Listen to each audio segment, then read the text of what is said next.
পুঁজি তো বেশি নেই, মানে যা ফল থাকে দোকানে ওই ফলগুলো বিক্রি করে আবার ওর থেকে টাকা নিয়ে আবার ফল তুলতে হয়, এক্সট্রা টাকা তো নেই। এবার যেহেতু ফল যা দোকানে থাকে, আবার অনেক রকমের খাবার আছে, বিস্কুট, লজেস, তো ওগুলো সব বিক্রি টিক্রি হলে 2-3 দিন বাদে আবার গিয়ে মানে বাজার থেকে ফল তুলে এনে আবার দোকান সাজিয়ে বিক্রি করি। আর তোমার স্বামীর আর কোনো খোঁজ? না। কতদিন হয়ে গেল? 6-7 বছর হয়ে গেছে। 6-7 বছর? তিনি আর খবরও নেননি তার সন্তানদের? না, ছেলেটার বয়স, ছেলেটা হওয়ার পর থেকেই ব্যাস ওই ছেলেটার এই 6.5 বছর বয়স, সেই থেকেই চলে গেছে। তোমার ছেলে আর মেয়ে এসছে ওরাই? তোমাদের নাম কি? আমার নাম আফরিন খাতুন। আফরিন, কি সুন্দর নাম। আর ভাইয়ের নাম? আমার নাম সোহেল শেখ। কি? সোহেল শেখ। সোহেল? সোহেল কোন ক্লাসে পড়ো? আমি পড়ি। 1-এ। আর আফরিন কি পড়াশোনা করছো? আমি ক্লাস 10-এ পড়ি। 10-এ পড়ো, মাধ্যমিক দেবে? বাহ, পড়াশোনা ভালো করে করো, ভেরি গুড। দিদির মেয়েও এসছে। দিদির মেয়ে কোথায়? উপরে ওই সাদা ড্রেস পরে বসে আছে। মা, ওর নাম কি? আমার নাম সুলতানা পারভিন। সুলতানা, বাহ। সো সেলিমা, তুমি আজকে 1 লাখ টাকা পেলে কি করবে? 1 লাখ টাকা পেলে মানে আমি দোকানটা ভালো করে বাঁধতে চাই, আর দোকানটা ফল তুলতে চাই। আর আমার বাবার আজ 2-3 মাসের মতো ক্যান্সার হয়ে মানে গলাটা পুরো বন্ধ হয়ে গেছে, মানে কানের পাশে টিউমার হয়েছিল। তো টিউমারটা ওখানে ওষুধ খেয়ে মানে ডাক্তার পেকিয়ে দিয়েছে, তো ওখান থেকে এসে গলায় ক্যান্সার হয়ে মানে গলাটা পুরো ফুলে বন্ধ হয়ে গেছিলো। ওর জন্য আমি অডিশানটাও দিয়েছি, বাবার জন্য অডিশানটা দিয়েছি, যদি আমি ভগবানের ইচ্ছে টাকাটা পাই আমার বাবার চিকিৎসা করব, আর আমি দোকানটা একটু ভালো করে করব। বাবাকে সুস্থ করো, ঠিক করে চিকিৎসা করাও, সেটাই বলবো। এসো ফার্স্ট রাউন্ডে খেলি, এসো।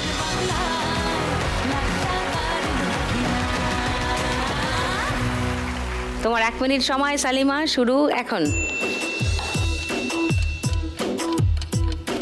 না রে না, ঢোকাও, মারো ঝটকা, ভেরি গুড। মন আমার নাস্তা না বুধ একজনের আর বেশি না, এবার ঢোকাও। ধার ধার না, দিন আমার যাচ্ছে ভালোই মিষ্টি ঢোকাও, আটকে গেল।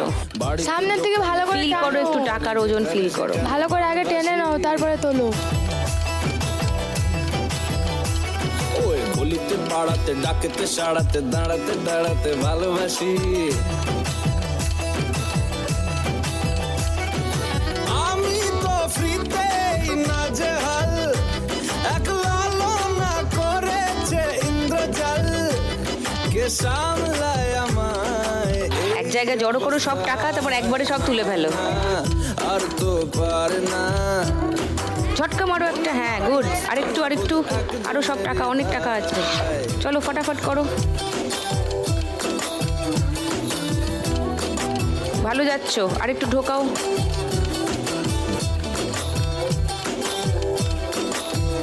মারো ঝটকা, আরো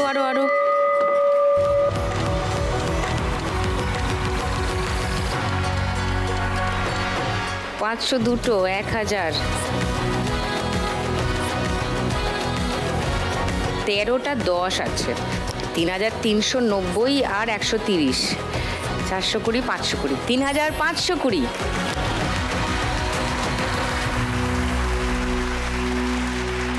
এইবারে রিঙ্কু, এক তো হাঁস মুরগির কথা বললে, তারপর আবার কাজ শেখাও বললে স্বনির্ভর গোষ্ঠীর মহিলাদের ওই হাঁস চাষ আর মাছ চাষের ওপরে তারা কিভাবে স্বাবলম্বী হবে তার ট্রেনিং দিই। ও,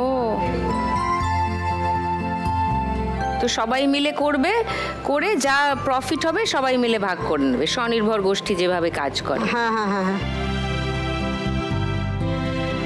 কজনের টিম হয়?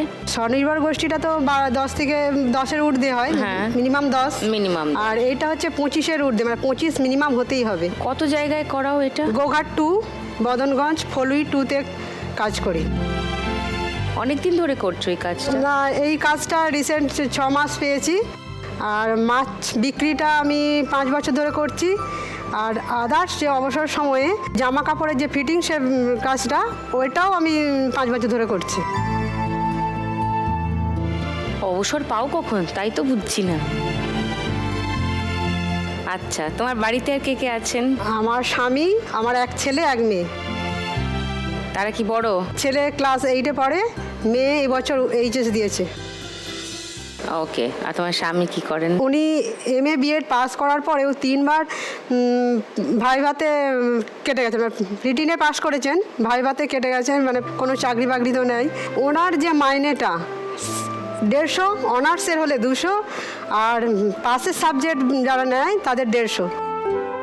লকডাউনে আগে পর্যন্ত স্টুডেন্ট সংখ্যা ভালোই ছিল, ভালোই চলছে। Private tuition? হ্যাঁ হ্যাঁ হ্যাঁ হ্যাঁ।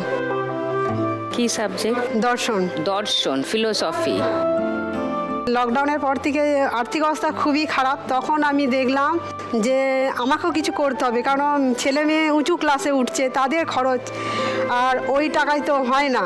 আমি যেহেতু পড়াশোনা জানি, তো আমার কাজ করতে কোনো লজ্জা নেই। কাজে আবার লজ্জা কিসের? যে কাজই করবে মাথা উঁচু করে কাজ করবে। দারুণ। তোমার মেয়ে এসছে? হ্যাঁ হ্যাঁ, মেয়ে এসেছে, আর মাসি ওরফে মা, উনি আমার এক সম্পর্কে মাসি হয়, আবার ওনার মেয়ে নেই বলে আমাকে মেয়ে পাঠিয়েছে। ও, হাউ নাইস। তুমি যে মাছ বিক্রি করো, আনো কোথা থেকে? আমার স্বামী ওই যে টিউশন পড়াতে যাওয়ার আগে ভোর 3টের সময় মাছ ধরতে চলে যায়। মাছ ধরতে? হ্যাঁ, লোকের মাছ ধরতে যান। মানে উনি বসে থাকেন না, কীভাবে সংসারে উন্নতি করা যায়, মানে ছেলে মেয়েদের মুখে হাসি ফোটানো যায়, সেই জন্য উনি ভোরবেলা বেরিয়ে যান। এই প্রচুর শীতে, যখন কনকনে ঠান্ডা, তাতেও এক গলা জলে পুকুরে যে জাট ছাড়ানো বলে, যে ডালা কঞ্চিতে যাতে না পুকুরে মাছ চুরি করে না নেয়, সেইগুলো ডুবে ডুবে উনি তুলবেন, তারপরে মাছ ধরবেন লোকের পুকুরে, নিজেদের না। সেই মাছ ধরে আনার পরে যে মাছটা পাই, আমাদের রোজ নেয়, মানে ওই মাছটা থেকেই আমি বিক্রি করলে যে টাকাটা পাবো, সেই টাকাটাই আমার পুঁজি, মানে রোজগার।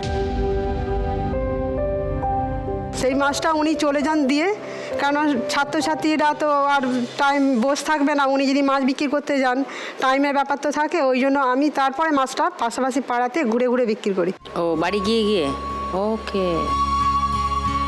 যদি আমি এই 1 লাখ টাকাটা জিততে পারি, আমার তো মেয়ে এইচএস দিয়েছে, মানে রেজাল্ট বেরোনোর পরে পড়াতে গেলে অনেকটা পুঁজির দরকার, তো আমার তো কোনো ফান্ড নেই, তাই চাইছি ওই টাকাটা পেলে ছেলে মেয়েদের পড়াশোনার কাজে লাগাবো। আর আমার নিজের একটা হচ্ছে সেলাই মেশিনটা পুরাতন হয়ে গেছে, ওটা প্যাটেল লাগাতে হবে। আমার পায়ে একটু সমস্যা আছে, বেশিক্ষণ প্যাটেল করলে পাটা যন্ত্রণা হয়। আর আমার বাবাকে একটা সাইকেল কিনে দেবো। বাবার 4 মেয়ে, আমি মেজো মেয়ে, বাবাকে কখনো কিছু দিতে পারিনি। চলো রিঙ্কু, ফার্স্ট রাউন্ডটা খেলি।